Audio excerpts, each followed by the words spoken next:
Hello नमस्कार आप सबको। Welcome back to Godavari junction. आप सबको फिर से एक और नए वीडियो में स्वागत है। और आज मैं फिर से कोफ्ता बनाने जा रही हूँ, पर अलग। उस दिन 2 दिन पहले मैं कोफ्ता बनाई थी तो बेसन का बनाई थी, पर आज पालक की कोफ्ता बनाने जा रही हूँ। और जैसा कि बताई थी उस दिन जो बनाई थी उसका ग्रेवी बनाई थी प्याज और टमाटर की, पर आज जा रही हूँ लहसुन सरसों की ग्रेवी वाला कोफ्ता बनाने। तो ये देखिए, सबसे पहले मसाला है जो लहसुन सरसों वाला होता है ना, उसमें सरसों सबसे ज़्यादा होगा। पीला सरसों भी ले सकते हैं, पर आज पीला सरसों नहीं है मेरे पास, तो काला सरसों भी ले सकते हैं। तो मेरे पास काला सरसों है और 1 गांठ लहसुन का है जो छील के ले ली हूँ, कुछ खड़ा धनिया और काली मिर्च और जीरा, और इसमें मिर्च और हल्दी का पाउडर जाएगा। ये मतलब मेन मसाला है जिससे मेरा ग्रेवी बनेगा कोफ्ता में। और कोफ्ता बनाने के लिए पालक ली हूँ। पालक ना जो छोटे पत्ती वाली आती है वो ली हूँ। आजकल पालक बाज़ार में बड़े बड़े पत्ते वाले आते हैं, तो पालक में ज़्यादातर खारा होता है। बड़े वाले पत्ते लेंगे ना तो उस पालक में खारापन आती है, और छोटे पत्ते में खारापन कम होती है। तो मैं छोटे पत्ते वाली पालक ली हूँ। और ये चना की दाल भिगो के ली हूँ। तो पालक को सबसे पहले बारीक काटना है, और ये जो चना का दाल है इसको दरदरा पीसना है। पहले मसाला पीसूँगी मिक्सी जार में, और उसी में फिर ये मैं अपना दाल पीसूँगी और ये पालक को काटूँगी। पालक जितना हो सके बारीक काटना है, और बारीक काट के फिर कोफ्ता बनाऊँगी। तो पहले ये जो पीसने वाला काम है और पालक काटने वाला काम है वो कर लेती हूँ। तो पालक मैं काट ली हूँ जितना मुझसे हो सका उतना बारीक, और जो चना की दाल भिगाई थी वो भी पीस ली हूँ, और ये दरदरा पीसी हूँ। और ये पालक की कोफ्ता कभी भी बनाती हूँ तो मैं दाल पीस के ही लेती हूँ। बेसन से भी बनता है, पर बेसन और दाल दोनों में फ़र्क होती है। बेसन वाला उतना बढ़िया नहीं बनेगा जितना कि दाल पीस के बनता है। और दाल पीसते समय इसमें पानी भी मैं यूज नहीं की हूँ, बिल्कुल दाल भीगा हुआ था और बिना पानी के। कई बार मेहनत लगता है, उसको रोक रोक के चला चला के पीसना पड़ता है। चम्मच से भी बीच में मिक्स कर देंगे तो पीसी जाती है अच्छा दरदरा, पर पानी नहीं यूज करना है। पानी डालेंगे ना तो ये गट्टे नहीं बन पाएगी, क्योंकि पानी डालेंगे, अभी ये पालक है तो पालक में भी पानी छोड़ेगा जब नमक डालूंगी तो इसलिए मैं पानी डाल के नहीं। और उसके बाद भी कई बार अगर पालक पानी छोड़ दे तो आप हल्का सा बेसन लेके इस डो को टाइट कर सकते हैं। तो अब इसमें मैं मसाला डाल लूँ, नमक स्वाद अनुसार और हल्दी पाउडर। और जो दाल पीस रही थी ना, पहले मैं मसाला पीसी हूँ, जो लहसुन सरसों धनिया जो भी मसाला था वो मसाला पीसी हूँ, और उसी जार में दाल पीसी हूँ, ताकि उसका जो मसाला लगा हुआ था मिक्सी जार में वो भी थोड़ा सा इसमें आ गया है। क्योंकि ये जो मसाला पीसी हूँ ना, ये मसाला है ग्रेवी वाला, ये भी इसमें डालना होता है। तो मैं इसमें अभी डाल नहीं रही हूँ, क्योंकि मिक्सी जार में मेरा ना 1 चम्मच से ज़्यादा मसाला लगा हुआ था, उसी में दाल पीस ली हूँ। तो इसमें मसाला अलग से डालने की ज़रूरत नहीं है। अगर जार में नहीं होता मसाला तो पीसा हुआ मसाला भी थोड़ा सा लेती। और ये जब कोफ्ता बनती है ना तो बिल्कुल फिश मछली जैसे लगता है, मछली पकौड़ा जैसे। मछली में तो कांटे भी होते हैं, पर इसमें कांटे भी नहीं मिलेंगे, और स्वाद का तो कुछ करना ही नहीं है। बना तो रही हूँ सब्जी, पर सब्जी बनाने से पहले गट्टे आधा ख़त्म हो जाती है मेरे। मैं खुद भी बहुत खाती हूँ। तो इसमें हल्दी, नमक, मिर्च और थोड़ा सा जीरा पाउडर डालूँगी।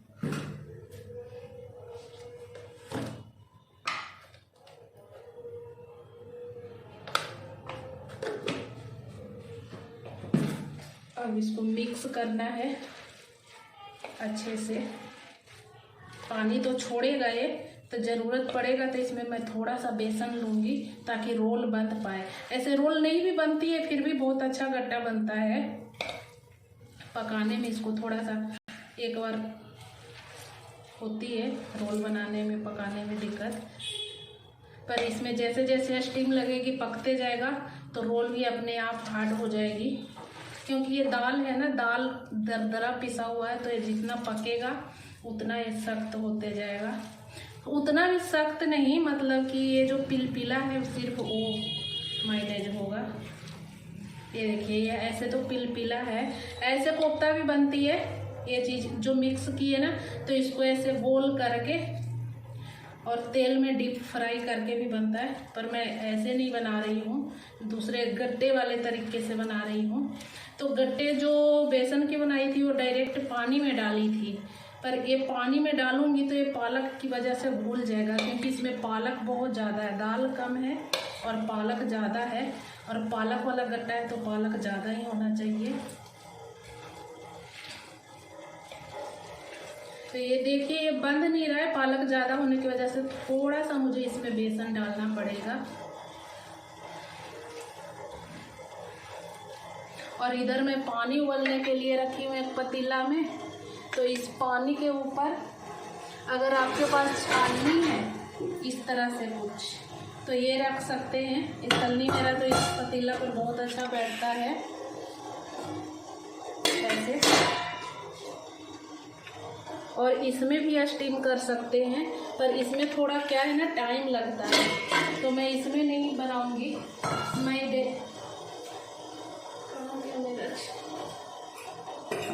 मैं डायरेक्ट ना, ये स्टैंड है इसको डाल रही हूँ पानी में, और इस पर एक गट्टे को पकाऊंगी। तो इस गट्टे को पकाने के लिए जो तरीका है वो आपको दिखाती हूँ।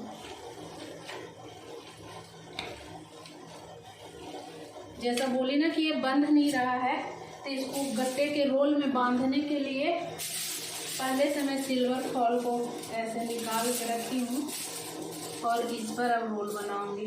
अभी बेसन नहीं मिलाई हूँ, मैं बता रही हूँ, बिना बेसन के भी बन सकते हैं। और ये जैसे फैल रहा है ना पालक की वजह से, इधर उधर हो रहा है, तो उसको बांधने के लिए आप बेसन भी मिला सकते हैं, और बिना बेसन के भी बना सकते हैं। तो ये बिना बेसन के पहले ऐसे ही इस पर ऐसे लंबा सेक देके,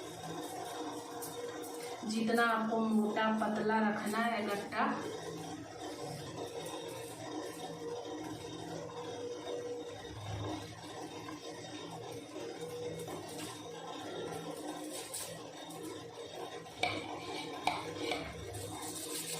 एक बार इस होल को इस तरह से फोल्ड कर लेते हैं,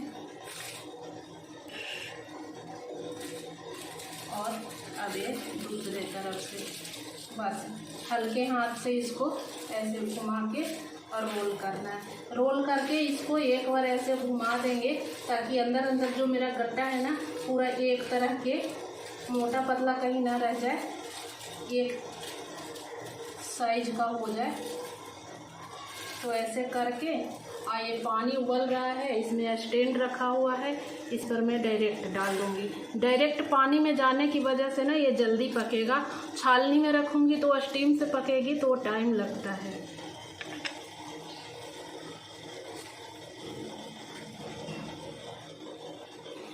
और जैसा कि ये मेरा इधर उधर फैल रहा है, तो थोड़ा सा इस पर बेसन लेके और डो को थोड़ा सा टाइट कर लेती हूँ।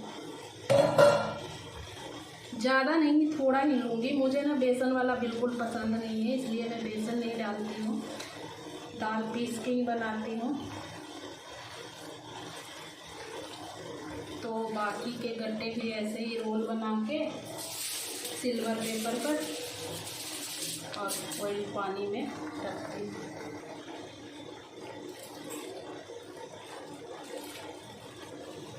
तो टोटल 4 गट्टे बने हैं, जो इस तरह से नीचे स्टैंड है, 1 इंच पानी है, और इस पर अब ये उबलेगा कम से कम 10 मिनट। और ये ढक्कन रख देती हूँ ताकि ये जल्दी पके, और घड़ी में 10-15 मिनट देख के उसके बाद देखती हूँ कि ये गट्टे पकते हैं कि नहीं। पक जाएगी, जल्दी पकेगी। जो छाननी पर रखते हैं ना वो स्टीम से पकती है, तो थोड़ा टाइम लगती है, और ये जल्दी पकेगा। और पेपर में फोल्ड करके रखी हूँ ताकि गट्टे में पानी ना भरे।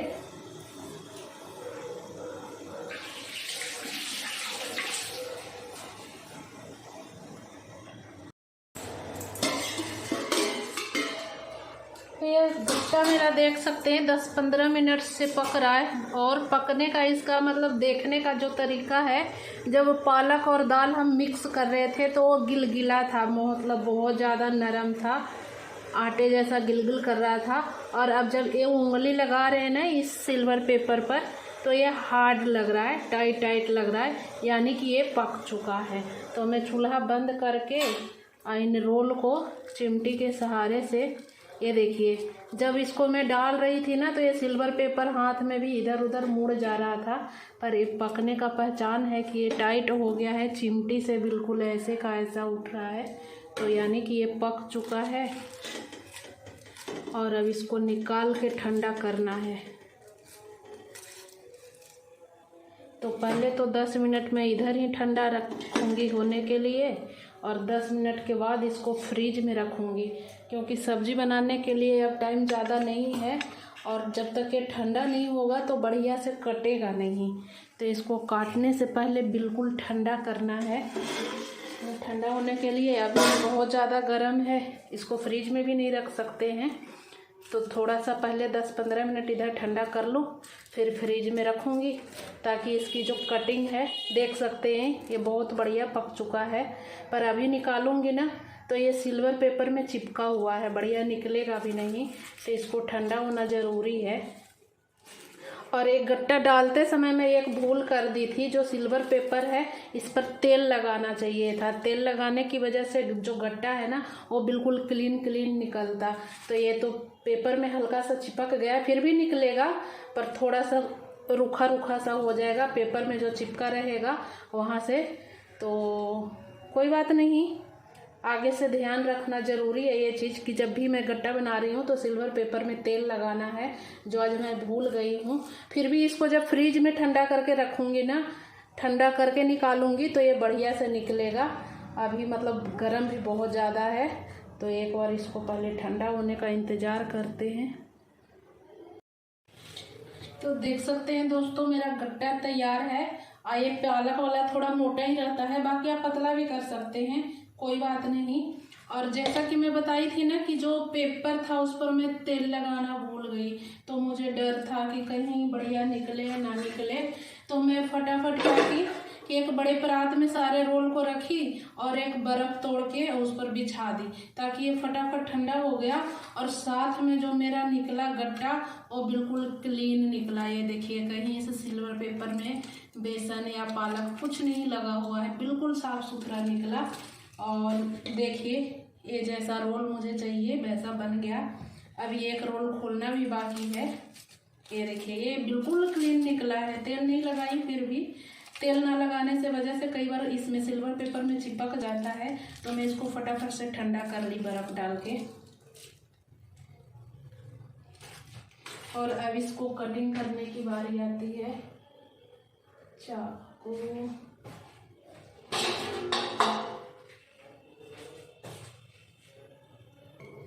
मेरी रोज चाकू गुम हो जाती है, बड़ा मुश्किल से मिली है। अब इसको पतला पतला काटना है, जितना आपसे हो सके पतला कटिंग कर ले। हाथ में लेके ना, ये बड़ा रोल है तो टूट कर गिरने का डर है, तो इस तरह से थाली में रख लेती हूँ। और अब मुझे जितना पतला या मोटा चाहिए इस गट्टे की कटिंग कर लेती हूँ इस तरह से।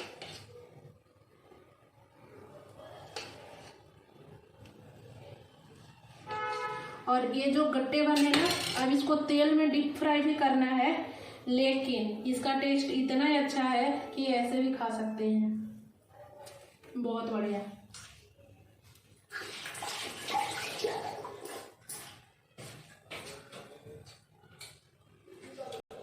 जिनको तला हुआ खाने के लिए डॉक्टर ने मना किया है वो ऐसे भी खा सकते हैं, बहुत बढ़िया बना है गट्टा। नमक मिर्च भी बहुत बढ़िया लगा। और चना की दाल जो पीस के बनाती हूँ उसके वजह से भी ये बढ़िया बनता है। तो मैं हमेशा ऐसे ही बनाती हूँ, पालक और दाल वाला, सर्दी में।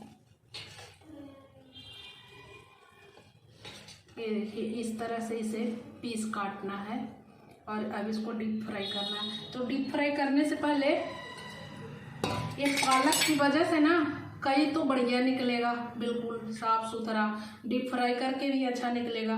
पर किसी किसी को काटने में ना ये पालक की वजह से ऐसे रूखा रूखा हो गया, तो इसमें तेल बहुत पी लेगा, या तो ये तेल में फैल जाएगा, ये मतलब गट्टा नहीं रहेगा, ये बिल्कुल भुर्जी बन जाएगा।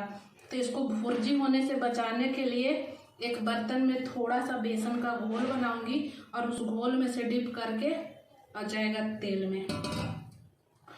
अगर ऐसे बन रहा है तो ऐसे भी बना सकते हैं, जैसे कि बहुत सारे गट्टे बिल्कुल ऐसे बढ़िया भी निकालते हैं। पर कई जगह जहाँ ज़्यादा पालक होता है ना वहाँ फट जाती है, तो फटने की वजह से ये तेल में फैलने लगेगा। ऐसे तो ज़्यादातर मैं ऐसे ही बनाती हूँ, घोल भी नहीं बनाती हूँ। पर मेरे बच्चों को ना ये पसंद है तला हुआ, तो बेसन में डिप करके भी बना सकते हैं और ऐसे भी बना सकते हैं।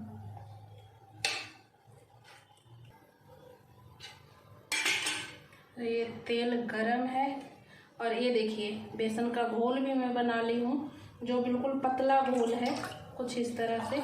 और अगर यहाँ पर चावल का घोल लेंगे तो और भी बढ़िया रहेगा। चावल के घोल से ना ये जो गट्टा है बिल्कुल क्रिस्पी बनेगा, क्रंची। तो ये बेसन सिर्फ इसलिए घोल में डुबा रही हूँ ताकि इसमें ज़्यादा तेल ना पिए।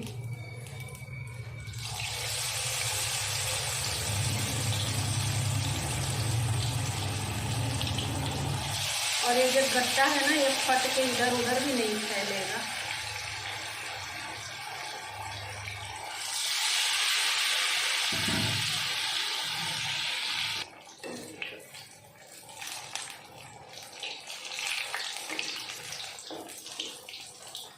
तो जो एक गट्टा हुआ ना फ्राई होकर तैयार, इसको चटनी के साथ बच्चे बहुत शौक से खाते हैं। बना तो मैं रही हूँ सब्जी, गट्टे की सब्जी, पर ये सब्जी बनने से पहले ही आधा गट्टा मेरा ख़त्म हो जाएगा बच्चों को खाने में। इतना मस्त लगता है ना कि मना करना पड़ता है बच्चों को कि रहने दे, सब्जी भी बनाना है। मतलब आधा से ज़्यादा खा जाएगा ऐसे ही। तो बाकी के गट्टे भी मैं ऐसे ही फ्राई कर लेती हूँ, फिर बनाऊंगी तरी। कोई कोई गट्टा बिखर जाता है, जैसे ये वाला एक है जो बिल्कुल अलग अलग हो गया, तो इसको सोचूंगी, मतलब कोशिश करूंगी कि इसको ज्वाइन करके चलो।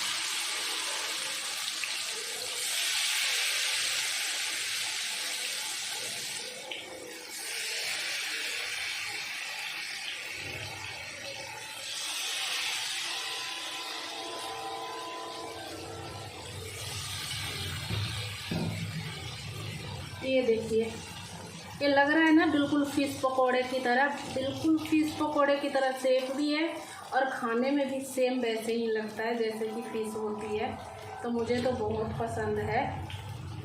और ये अब देती हूँ पहले बच्चों को गर्मा गर्म खाने के लिए।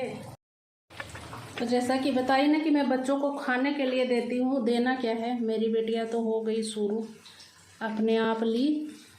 और आज सब्जी बनाने की तैयारी में मैं चटनी नहीं बना पाई हूँ, तो मेरी बेटियाँ मेयोनीज के साथ खा रही है। इसका भी अलग अलग कॉम्बिनेशन है, किसी चीज़ के साथ कुछ भी खाने लगती है।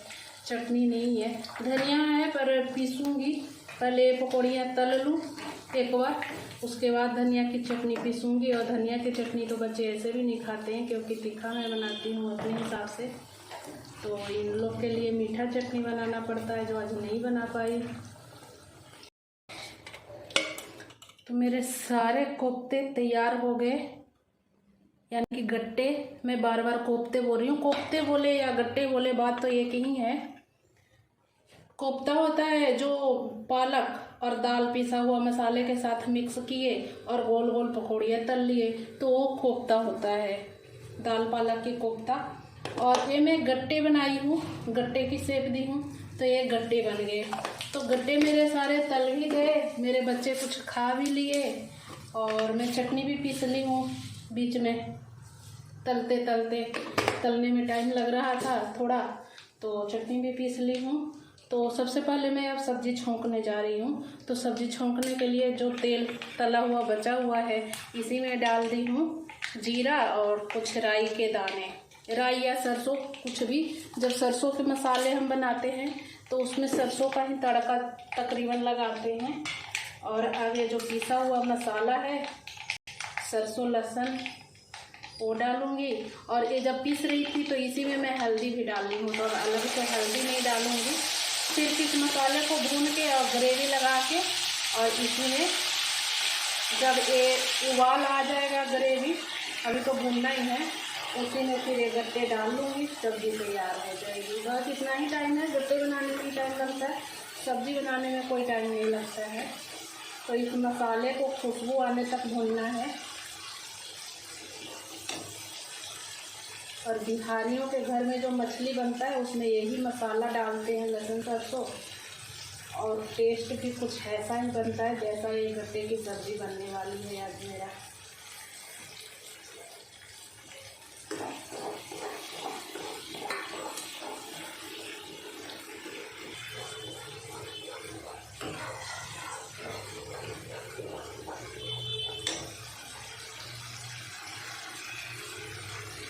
जैसा कि बताई थी ना, मसाले में मैं हल्दी डाल रही हूँ, तो ऊपर से हल्दी नहीं डाल रही हूँ, सिर्फ नमक डालूँगी और मिर्च का पाउडर डालूँगी।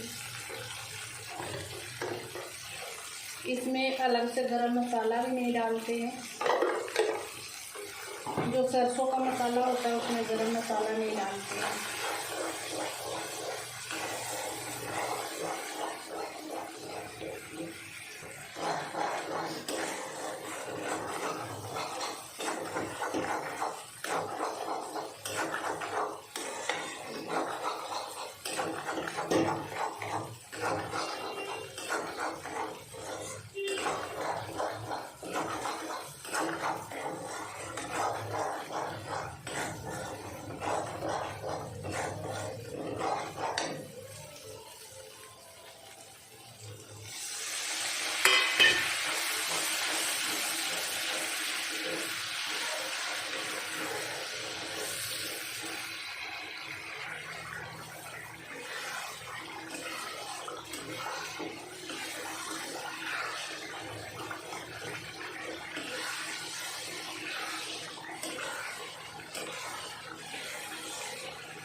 तो लो जी, हो गया मेरा गट्टा का सब्जी रेडी। अब चलती हूँ आटा सानने, रोटी बनाने। और रोटी बनाने से पहले इसे फिनिश करने, यानी चटनी पिस गई है तो पहले इसे खा लूँ, फिर रोटी बनाऊँगी। तो आपको मेरा पालक का गट्टा कैसा लगा, या कोफ्ता का सब्ज़ी, पालक का कोफ्ता का सब्ज़ी कहिए या गट्टा का सब्ज़ी कहिए, जो भी कहिए अपने भाषा में, मुझे तो बहुत पसंद है। और सब्ज़ी तैयार है तो मैं चलती हूँ खाने। आप लोग भी आइए मेरे घर, और मिलते हैं फिर किसी और दिन किसी और वीडियो में। तब तक के लिए गुड नाइट, बाय बाय।